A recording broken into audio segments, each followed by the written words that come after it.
نہ کوئی غم کرو نہ خوف، خوشیاں مناؤ جنت کی جس کا تم سے وعدہ کیا گیا تھا۔ اللہ کی ربوبیت پر اطمینان جب انسان کو ہو جاتا، میرا رب اللہ ہے، ربی اللہ، انسان کے لیے نہ کوئی کھٹکا، نہ کوئی خطرہ، نہ کوئی خوف، نہ کوئی حزن۔ جو کچھ ہو رہا ہے کس کے اذن سے ہو رہا ہے؟ اللہ کے اذن سے۔ اللہ کے اذن کے بغیر پتا تک نہیں ہلتا۔ یہ کوئی اندھا بہرا مادہ نہیں ہے جس سے مجھے کوئی خوف ہو۔ اندھا بھینسا چلا رہا ہو اس سے تو ڈرنے کا ہر انسان کو ڈرنا چاہیے، نہ معلوم کس کو ٹکر مار دے، لیکن نہیں، اس کائنات کو چلانے والا ایک سمیع و بصیر خدا ہے۔ وہ جو میرا دوست ہے، میرا ولی ہے، اللہ ولی الذین آمنوا یخرجہم من الظلمات الی النور، اللہ اہل ایمان کا ولی ہے، ساتھی ہے، پشت پناہ ہے، مددگار ہے، حمایتی ہے۔ بتائیے جسے یقین ہو جائے کہ اللہ میرا مددگار، اللہ میرا محافظ، اللہ میرا پشت پناہ، اللہ میرا حمایتی، اس کے لیے کوئی خوف ہوگا؟ اس سے کوئی ڈر ہوگا؟ میں مثال دیا کرتا ہوں ایک بہت سادہ، پنجاب کے دیہات کی۔ تو بڑا چودھری ہے اور کوئی غریب کسان ہے، اس غریب کسان کے جانوروں کو ہر وقت اندیشہ ہوگا چوری کا، کوئی میری بھینس کھول کر نہ لے جائے، کوئی میرا بیل کھول کر نہ لے جائے۔ لیکن جس کے بارے میں یہ سب کو معلوم ہو کہ وہ جو بڑا چودھری ہے وہ اس کا دوست ہے، اس کی بچیا کو کوئی خوف ہوگا؟ اس کی بھینس پر کوئی ہاتھ ڈالے گا؟ اسے کوئی اندیشہ ہوگا؟ نہیں۔ کیوں؟ کہ وہ بڑا چودھری، بڑا اس کا یہاں کا سردار، جاگیردار، سب کو معلوم ہے وہ میرا دوست ہے، کوئی میرے خلاف اقدام نہیں کر سکتا۔ اس دنیا میں یہ چھوٹی سی بات اگر آپ کے دلی اطمینان اور سکون کا باعث بن سکتی ہے تو ذرا تصور کیجئے۔ میں لفظ تصور استعمال کروں گا صرف اس لیے کہ اس کا ہم جس کو کہتے ہیں ادراک اور شعور کر نہیں سکتے، اگر کے ساتھ کر سکتے۔ اگر یقین ہو کہ اللہ میرا مددگار اور یقین ہو کہ اللہ ہر آن میرے ساتھ ہے، پھر کوئی خوف؟ کس کا خوف؟ کوئی شے اللہ سے بالا تر ہے؟ کوئی قوت اس سے زیادہ طاقتور ہے؟ کوئی اس کے ارادے کو بدلنے والا ہے؟ کوئی اس کی مشیت کے آڑے آنے والا ہے؟ یہی بات ہے جو حضور نے فرمائی، یہ ایمان کا حاصل ہے لب لباب، کہ دیکھو اچھی طرح اس بات کو ذہن نشین کر لو، اگر تمام انسان مل کر تمہیں کوئی نقصان پہنچانا چاہے نہیں پہنچا سکتے، مگر جو کچھ اللہ نے لکھ دیا ہو، اور تمام انسان مل کر تمہیں کوئی نفع پہنچانا چاہے نہیں پہنچا سکتے، مگر وہ شے جو اللہ نے طے کر دی۔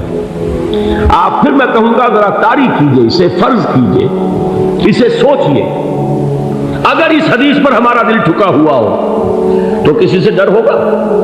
یہ مجھے نقصان نہ پہنچا دے، یہ میری رپورٹ خراب نہ کر دے، یہ میری انکریمنٹ نہ رکوا دے، یہ میرا یہ نہ بگاڑ دے، یہ میرے یہ نقصان نہ پہنچا دے، اس کا ڈر، اس کا ڈر، اس کا خوف، اس کی خوشامد، اس کے لیے جا کر طرح طرح سے اپنی عزت نفس کو ذلیل کروانا اس کے سامنے۔ یہ سب کچھ کیوں کرتا ہے انسان؟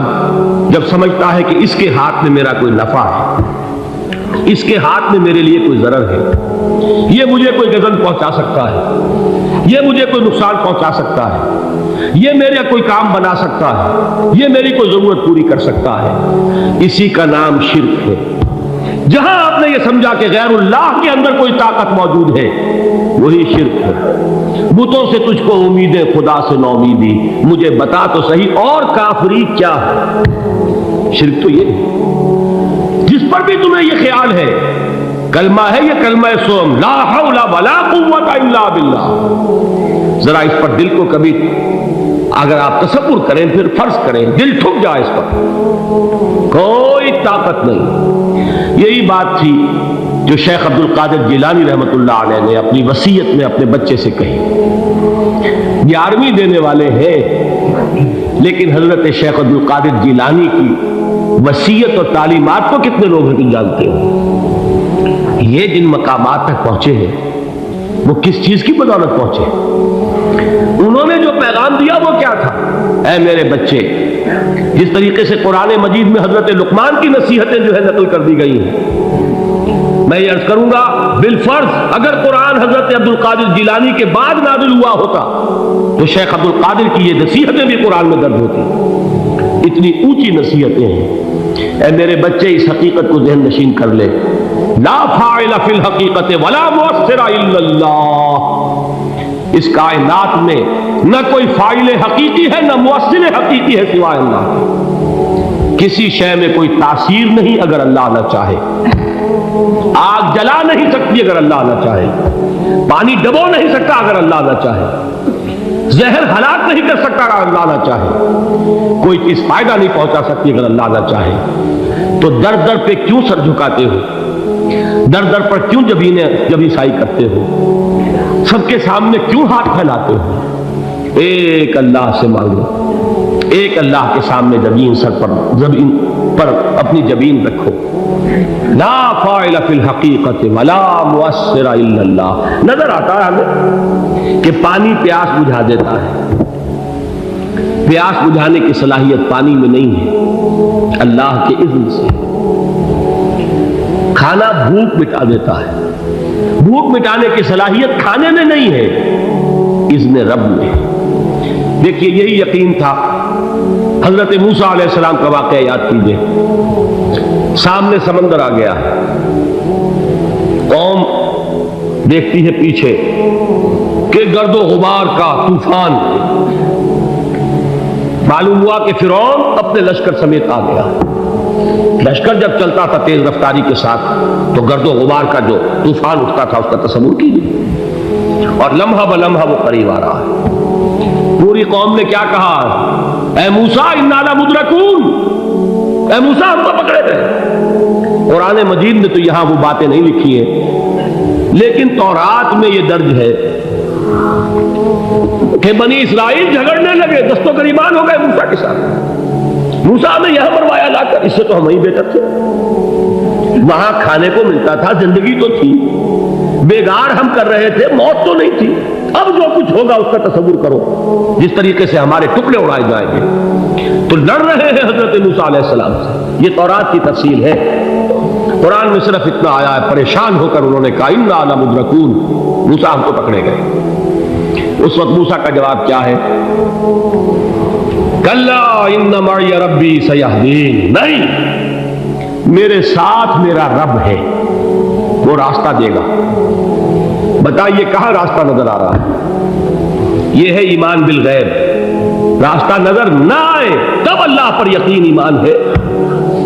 جیب میں پیسے ہوں اور تب دل کو اطمینان ہے تو ایمان کس پر ہوا؟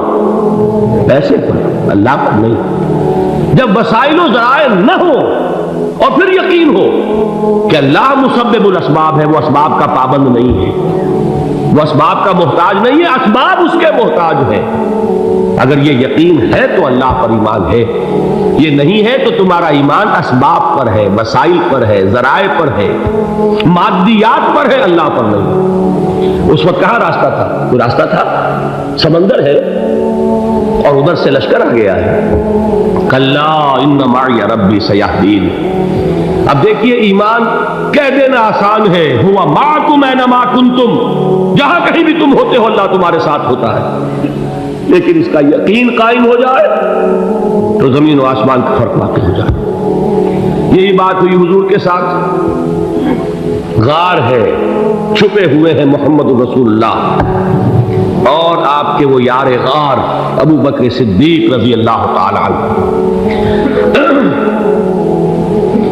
اقبال نے حضرت ابو بکر کی شان میں چند اشعار کہے صرف، لیکن واقعہ یہ ہے کہ بھاری بھاری نظموں پر اور قصیدوں پر بھاری ہے، طویل ترین نظمیں اور قصیدے ہوں ان پر بھاری ہے۔ ہمتیں ابو بکر کی ہمت جو ہے، کشت ملت را جو اب جیسے بارش سے کھیتی اپجتی ہے، ابو بکر کی ہمت اور عزیمت اس امت کو اسی طرح سینچنے والی ہے۔ ثانیے اسلام و غار و بدر و قبر، وہ دوسرے تھے۔ اگر آپ ہمارے اس چینل پر نئے ہیں تو ہمارے چینل کو سبسکرائب کر لیں، بیل آئیکن کو کلک کر لیں تاکہ ہر آنے والی نئی ویڈیو آپ کو بآسانی سے مل سکے۔ جزاک اللہ خیر۔ السلام علیکم۔ اسلام میں دوسرے پہلے کون تھے؟ انا اول المومنین، حضور کی بات ہے، سب سے پہلا ایمان لانے والا میں۔ دوسرے ابو بکر۔ ویسے ہمارے ہاں یہ چلتا ہے اختلاف، حضرت علی پہلے ہیں کہ حضرت ابو بکر پہلے ہیں، لیکن اس میں بڑی خوبصورت تطبیق قائم کی ہے علماء نے، اور بہت صحیح ہے۔ چار کے بارے میں فیصلہ ہی مت کرو کہ کون پہلے، ان کی ایک عجیب تقسیم کر دی ہے۔ آزاد مردوں میں، بالغ مردوں میں سب سے پہلے ابو بکر، بچوں میں سب سے پہلے علی، خواتین میں سب سے پہلے خدیجہ، اور غلاموں میں سب سے پہلے زید بن حارثہ۔ بڑی پیاری تقسیم ہے، یہ چاروں ہی پہلے ہیں، ہر ایک کے لیے ولیت ہے۔